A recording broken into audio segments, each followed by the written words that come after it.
In this video, we will be showing you how you can fix your Reolink SD card that is not being detected. First is to power cycle. Turn off the camera and remove the SD card. Check for any debris in the slot and firmly reinsert it until it clicks.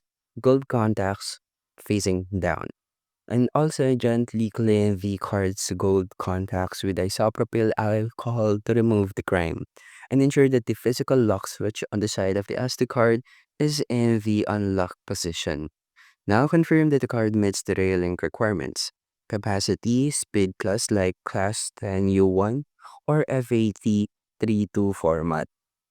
Format the card to FAT32 using a computer, then reinsert into the camera.